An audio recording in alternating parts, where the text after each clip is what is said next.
Imaginez-vous 2 secondes, les amis, confier à vos voisins d'à côté la mission très simple de garder vos animaux de compagnie, le temps de quelques jours. Et à la fin de ces quelques jours, vous rentrez chez vous et vous découvrez sur les caméras de surveillance que votre voisin, quand il est venu chez vous, n'a pas fait que nourrir les animaux. Il vous a littéralement, pendant votre absence, espionné avec des choses pas vraiment bienveillantes et même, je dirais, très malsaines. Vous découvrez donc que votre voisin est un gros psychopathe et qu'il n'est pas venu que pour les animaux.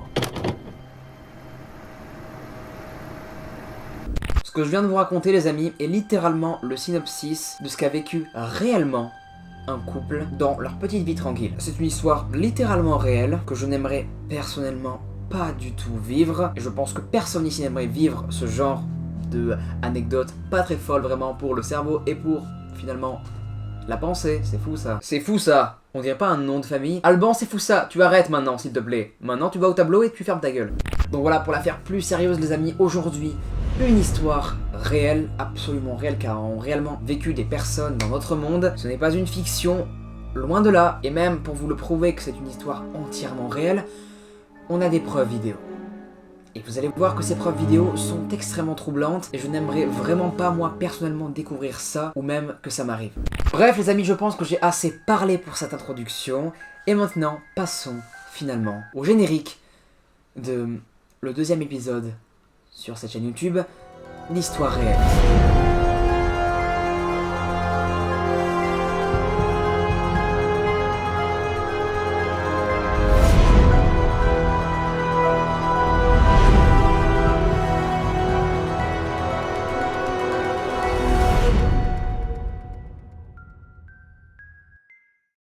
Notre histoire, les amis, commence le 7 novembre 2020.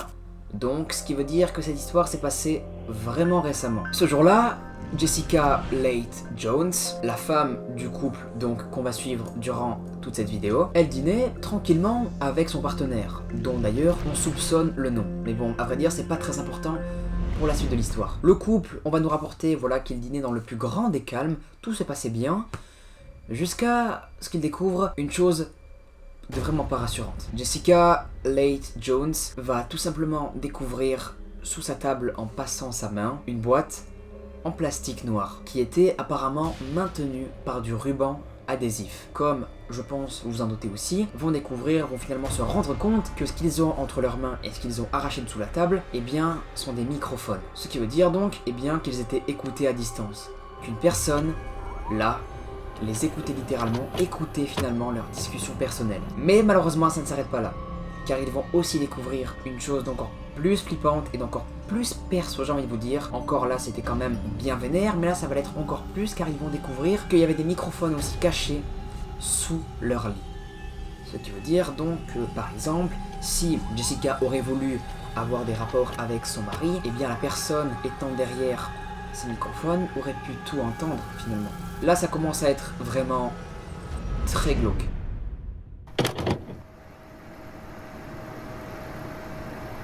Apparemment, comme nous dit Jessica Leigh Jones, l'emplacement qu'aurait choisi la personne ayant installé justement ce microphone, eh bien aurait choisi sous sa tête. En gros, le mec a littéralement mis sous son lit, exactement sous la tête où se couchait Jessica, et bien un microphone. En découvrant ça, Jessica, elle va faire la chose, encore une fois, comme tout le monde aurait fait.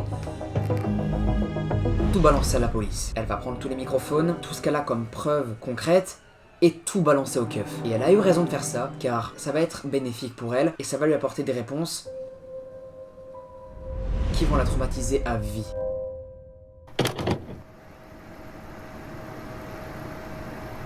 Jessica Leigh, par la direction des policiers, entre guillemets, par le conseil de la police, elle va installer dans sa maison plein de caméras de surveillance, notamment une dans le salon, filmant d'ailleurs sa table basse, dans le but précis, comme vous l'aurez peut-être deviné, d'attraper la personne qui se cache derrière cette violation littéralement de vie privée. Bien évidemment, les caméras de surveillance ne vont rien filmer, ne vont absolument rien capturer. Comment ça c'est faux?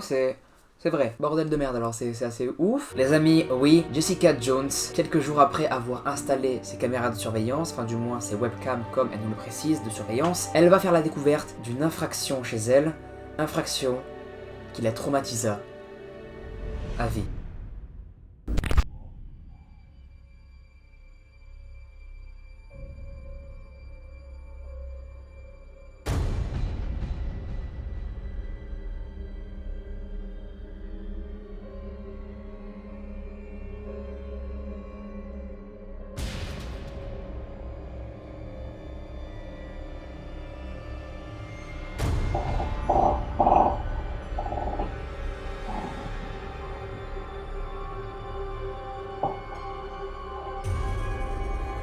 La personne que vous voyez sur la vidéo, les amis, c'est William Nolan.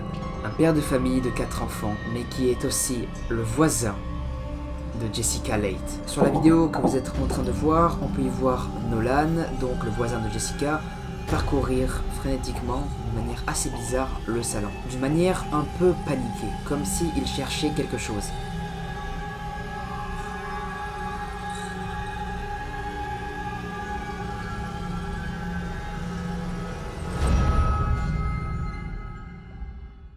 Et même, arrêtons de faire des insinuations, mais disons la vérité. Ce mec-là, Nolan, même si par la suite il va se défendre, il cherchait bien les microphones qu'il avait planqués. Parce que oui, c'est bien ce mec-là qui a planqué, le voisin de Jessica, ces microphones pour les espionner. Alors, déjà, je souhaite que cela n'arrive à personne vraiment, parce que c'est vraiment horrible de vivre même un cambriolage, de savoir qu'une personne est rentrée chez toi et avait des intentions assez malsaines, c'est vraiment horrible. Et vraiment, toutes les personnes qui ont vécu ce genre de choses, je suis désolé pour vous, vraiment, je ne peux rien faire vraiment, mais je suis vraiment désolé pour vous parce que c'est vraiment horrible de vivre ça. Jessica, elle va avoir un peu le même ressenti que je viens de dire à l'instant. Elle va être littéralement, elle va se sentir dégoûtée par l'acte qu'a fait son voisin, parce que apparemment, comme elle nous le dit, son voisin, en fait, elle avait une assez bonne confiance en lui. Elle avait d'assez bons termes, il était souvent gentil avec elle, et même sa femme, parce que oui, Nolan, le voisin, avait une femme, des enfants. Apparemment, ils s'entendaient super bien. Pour vous prouver ça, Jessica avait même confié ses clés de sa maison à Nolan pour qu'il nourrisse pendant la journée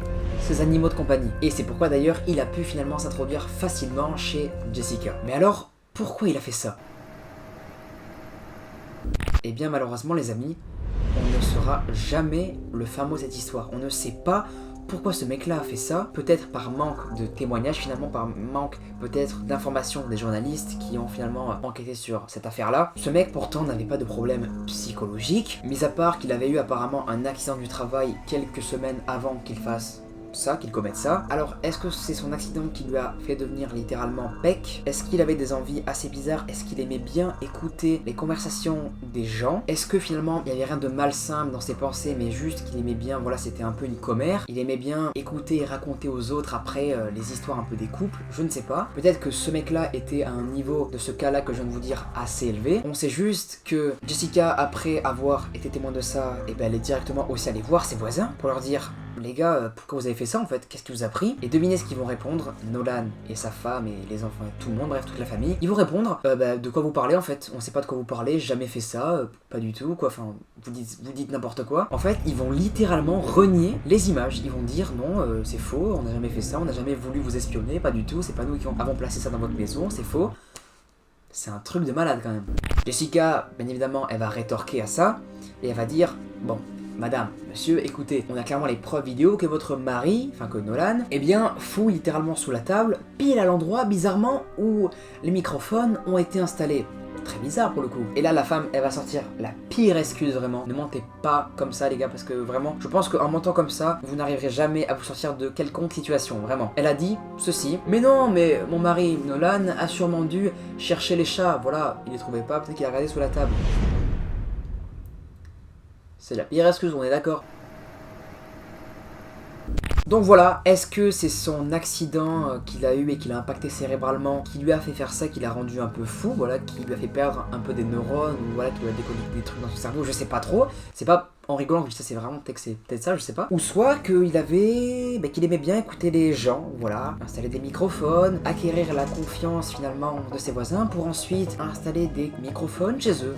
Voilà, c'est bizarre comme affaire, hein, c'est très bizarre. Et pour en finir, ce mec-là, donc, s'est pris dans la gueule littéralement 26 semaines de prison, mais elles ont été réduites finalement qu'à 15 semaines de prison. Pourquoi? Je m'explique. Alors je vais citer le texte, enfin du juge, du moins ce qu'il a dit, parce que c'est mieux pour vous et pour moi c'est plus compréhensible peut-être parce que je risque de mal expliquer. Le juge David Wayne a confirmé que l'infraction signifiait que la peine maximale qu'il pouvait imposer était de 26 semaines. Mais il a réduit donc à 15 semaines en raison du plaidoyer de culpabilité de Nolan et de l'atténuation personnelle. Est-ce que pour vous les amis du coup il aurait dû prendre plus ce mec là? À vous de me dire en commentaire, je vous laisse l'espace commentaire voilà pour ça, pour en débattre finalement. Moi je ne sais pas. En vrai je pense qu'il aurait dû prendre peut-être plus parce que on ne sait pas ce qu'il aurait fait en vrai s'il serait pas fait gauler ce mec là. Mais en tout cas j'envoie une grosse force à toutes les personnes ayant vécu ce genre de choses, des affaires de stalk entre guillemets. J'espère que vous aurez aimé justement cette affaire de stalk. On dit stalking ou stalk? Je ne sais plus trop, n'hésitez pas à me dire en commentaire voilà pour me corriger voilà parce que franchement je vois souvent vous me corrigez en commentaire et c'est super cool de votre part franchement. Même s'il y a beaucoup de personnes qui me disent t'es nul, ça c'est comme ça que ça se dit et pas comme ça, t'es nul en français, t'es nul. C'est pas super sympa en vrai. Plutôt dites pas mec c'est pas trop comme ça se dit, c'est plutôt comme ça voilà parce que faut savoir que je fais beaucoup de fautes en français à l'oral et même à l'écrit. Donc voilà n'hésitez pas d'une manière assez bienveillante à me voilà corriger parce que des fois voilà comme tout être humain je fais des fautes. Bref les amis sur ce j'espère que vous aurez aimé cette petite vidéo qui ma foi était plutôt cool pour moi à vous la raconter. Enfin pas une vidéo plutôt l'histoire. J'espère que ce deuxième épisode d'histoire réelle vous aura plu. En tout cas nous on se retrouve pour une prochaine vidéo. C'était Léo et moi je vous dis comme d'hab d'une manière cool, à plus.